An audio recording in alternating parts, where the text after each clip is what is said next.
আসসালামু আলাইকুম রহমতুল্লাহ। প্রিয় দর্শক মণ্ডলী, নির্বাচন নিয়ে তোড়জোড় শুরু হয়ে গেছে। সব মহল থেকেই নির্বাচনের একটা কথা বুম করে উঠতেছে। অনেক দলের নেতাকর্মীরা তো বলতেছে ডিসেম্বর কাট আউট, এর ভিতরেই নির্বাচন দিতে হবে, না দিলে দেশে বিশৃঙ্খলা সৃষ্টি হবে। বাঙালি না, পৃথিবীর ইতিহাসের প্রথম থেকে এখন পর্যন্ত মতভেদ থাকবে, এটা স্বাভাবিক। ডক্টর কনক সারোয়ার যেমন এক পক্ষের, পিনাকি ভট্টাচার্য আবার সেনাবাহিনী ওয়াকারুজ্জামানের বিরুদ্ধে লাগে, আবার সাংবাদিক ইলিয়াস ভাই আবার সেনাবাহিনীকে নিয়ে অত কথা বলে না। তো এরকম মতবিভেদ থাকবে, কিন্তু একটা জায়গায় যায় আমরা সবাই সেনাবাহিনীকে সাপোর্ট করি যে না, দেশের সবচাইতে কঠিন মুহূর্তে সেনাবাহিনী আমাদের একমাত্র ভরসা। যেই জিনিসটা বিপদে পড়ে হোক আর ঠেলায় পড়ে হোক, যেভাবেই হোক ঘটছে, সেনাবাহিনী ছাত্র জনতার পক্ষে কাজ করছে বিধায় আপা আজকে ভারতে অবস্থান করতেছে, এটা অস্বীকার করার কোনো সুযোগ নাই। সেনাবাহিনীর নওজোয়ানদেরকে স্যালুট। সেই জায়গায় আমরা সেনাবাহিনীকে বিশ্বাস করি এবং সেনাবাহিনীকে আমরা একটা জায়গায় রাখি, যেই জায়গার উপরে আর আমরা কাউকে রাখতে পারি না।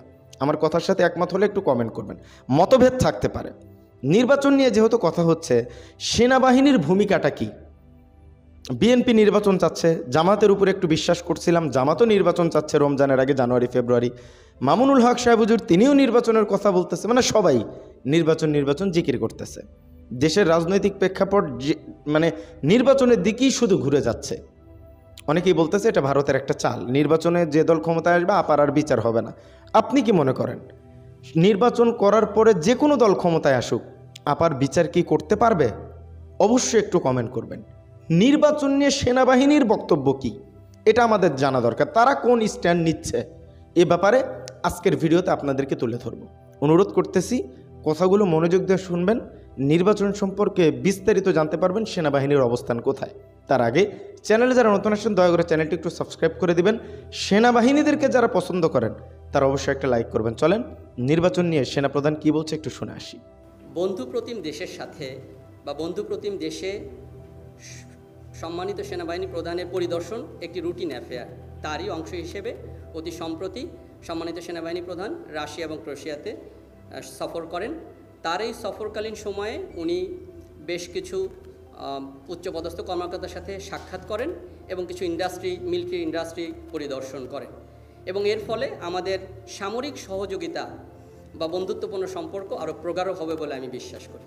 দেখুন, নির্বাচনের ক্ষেত্রে সরকার এবং নির্বাচন কমিশনের সিদ্ধান্তই চূড়ান্ত বলে গণ্য হবে, এবং সরকার যেভাবে আমাদেরকে বলবে নির্বাচন সংক্রান্ত, আমরা সেই দায়িত্ব সঠিক সময়ে সঠিকভাবে পালন করব বলে আমি বিশ্বাস করি।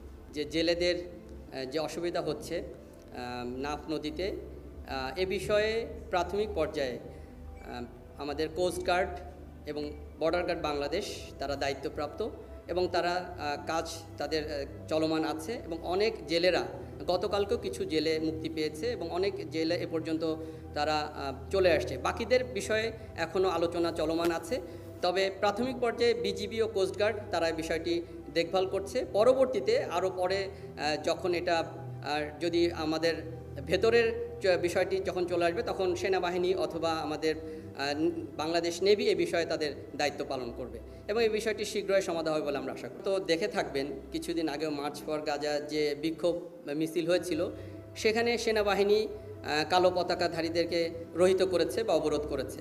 আসলে কালো পতাকাধারী হলেই যে সে জঙ্গি, এটা কিন্তু কোনো প্রমাণ আমরা এখনও পাইনি। শুধু কালো পতাকাধারী হলেই যে সে জঙ্গি সংগঠন, এটা আসলে মনে করার কোনো কারণ নেই। তবে এ বিষয়ে সেনাবাহিনী সোচ্চার আছে, এবং আমি মনে করি গোয়েন্দা বাহিনী তারাও এ বিষয়ে তাদের কার্যকর জারি রেখেছে। ধন্যবাদ। ম্যাজিস্ট্রেসি পাওয়ার প্রয়োগের ক্ষেত্রে আমরা কোনো প্রকার বাধা আমরা পাচ্ছি না কারো কাছ থেকে। তবে একটা জিনিস আপনাদের মনে রাখতে হবে, আমরা যে কোনো অপরাধীকে গ্রেফতার করার পরে, আমরা অন্য আইনশৃঙ্খলা বাহিনীর কাছে হস্তান্তর করে দেওয়ার পরে পরবর্তী যে আইনি বিচার কার্য, সেখানে কিন্তু আমাদের সেনাবাহিনীর দায়িত্বের বহির্ভূত, সেখানে আমাদের আসলে কিছু করার থাকে না। তো আমরা আমাদের কাজ করে যাচ্ছি। ম্যাজিস্ট্রেসি পাওয়ার আমরা যতটুকু যেখানে যেভাবে ব্যবহার করারটাকে আমরা সেভাবেই করছি। আপনারা জানেন, এটা মিডিয়াতেও এসছে যে 5 জনকে ধরা হয়েছে এবং তাদের অবস্থানও কিছুটা শনাক্ত করা গেছে, এবং এই বিষয়ে বিশেষ অভিযান পরিচালনা করা হচ্ছে। আর এই মুহূর্তে পার্বত্য চট্টগ্রামে আমাদের যে নিরাপত্তা অবস্থা ভালো। এটা এই 5 জনকে ধরার জন্য আমাদের নিরাপত্তা ব্যবস্থার কোনো তেমন ডেন্ট হয়নি। আমাদের নিরাপত্তা ব্যবস্থা বরং আরও জোরালো করা হয়েছে। তো এই 5 জনকে ধরার জন্য বিশেষ অভিযান পরিচালনা করা হচ্ছে।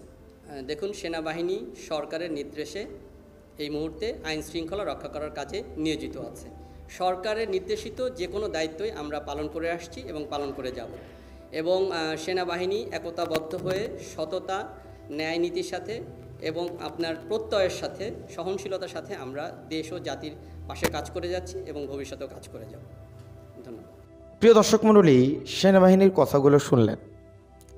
তার স্পষ্ট বক্তব্য যে সরকার প্রধান এবং নির্বাচন কমিশন তারা যেদিকে যাবে তারা তাদের সাথেই আছে। এখন নির্বাচন কি খুব বেশি গুরুত্বপূর্ণ?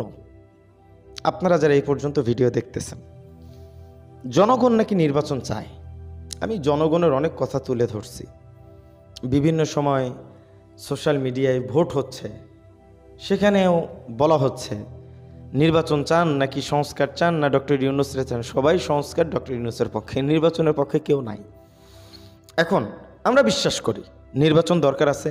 নির্বাচিত সরকার যে পরিমাণ অ্যাকশন নিতে পারে, অন্তর্বর্তীকালীন সরকার নিলে এটা আবার বিপ্লব শুরু হয়ে যাবে, আবার মিছিল মিটিং। অন্তর্বর্তীকালীন সরকার কি করলো? অনেকেই তো বলতেছে বিএনপি যেভাবে নির্বাচন চাচ্ছে, ডক্টর ইউনূসের উচিত ক্ষমতা ছেড়ে দিয়ে আপারে আইসা ক্ষমতায় বসানোর পরে তারপরে আর কি নির্বাচন চাও তোমরা, এটা করতে ডক্টর ইউনূসের অনেকেই বলতেছে। বাকি আমি আসলে এটার সাথে একমত প্রকাশ করি না, বা ডক্টর ইউনূস কখনো এটা করবে বলে আমার মনে হয় না। হ্যাঁ, আর ডক্টর ইউনূস নিজে বলছেন যে আমরা বিচার করতে না পারলে আমাদের দোষ দিয়েন, কিন্তু বিচার করতে তো একটা প্রক্রিয়ার দরকার আছে, একটা সময়ের দরকার আছে। সেই সময়টা তো ডক্টর ইউনূস পাচ্ছে না। তো কেমনে আসলে? তো আমার মনে হয় যে বিএনপি যদি ক্ষমতায় আসে, কি যদি নির্বাচন এখন হয়, আপনার কি মনে হয় অন্য কোনো দল আছে যারা ক্ষমতায় আসবে? এটা আসলে সম্ভব না। খালেদা জিয়া ম্যাডাম একটা কথা বলতো যে বাংলাদেশে দল দুইটাই, আওয়ামী লীগ আর বিএনপি। একবার বিএনপি আসবে, আবার আওয়ামী লীগ আসবে, আবার বিএনপি আসবে, আবার আওয়ামী লীগ আসবে, এটাই নিয়ম। তো এর বাইরে আসলে কোনো দল নাই। জামাত ইসলামটা একটু শক্তপোক্ত মনে করছিলাম, এটা একটা সুযোগ ছিল স্ট্যান্ড নেওয়ার, কিন্তু তারাও বিএনপির সাথে আবার আতাত করতেছে, হাত মিলাইতেছে। তো তারাও নিজেদেরকে দুর্বল মনে করে। তো কোনো দল তো আর রইল না, তাই না? তো যাই হোক, আজকের ভিডিও ছিল এ পর্যন্তই। কি বুঝলেন, কি জানলেন, এটা অবশ্যই কমেন্ট করবেন। আপনি নির্বাচন চান কি না একটু জানাবেন। আজকের ভিডিও ছিল এ পর্যন্তই। দেখা হচ্ছে পরবর্তী অন্য কোনো ভিডিওতে। সে পর্যন্ত সকলেই ভালো থাকবেন, সুস্থ থাকবেন। সালামু আলাইকুম রহমতুল্লাহি ওয়া বারাকাতুহু।